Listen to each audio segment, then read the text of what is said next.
Hey guys, so someone asked this question: how do we know if we're in the epidural space, or how do we know when we're in the right spot? And so this is kind of how it works. I'll show you what that loss of resistance syringe is and what that means. But first we have to understand that the epidural space is a potential space, meaning that when we inject air or saline or medication into that space, it's going to open up. So this is how an epidural works. We inject a medication, it spreads, and then it coats the nerve roots of the spinal cord, and then that's what produces the loss of sensation or loss of motor function, depending on how dense your block is.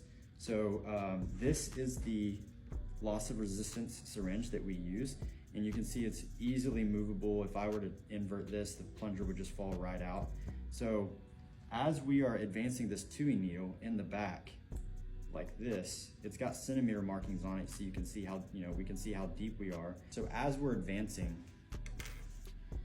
it's going to look like, so we have either saline or air drawn up in the syringe, and we're slowly pressing like this, just tapping and seeing if, obviously we still have resistance there.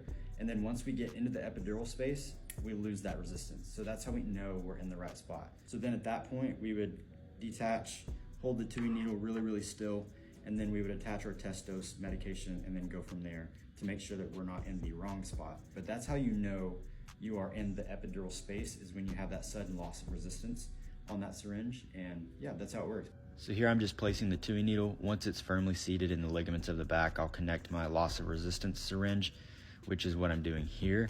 And like I explained, I'll just slowly advance and keep tapping as I'm going along. And as you can see, I'm still meeting resistance as I'm tapping, again, just showing you here. And then I get loss of resistance there. So then I'm in the epidural space, and I can attach my test dose syringe and then aspirate and then give my test dose and go from there.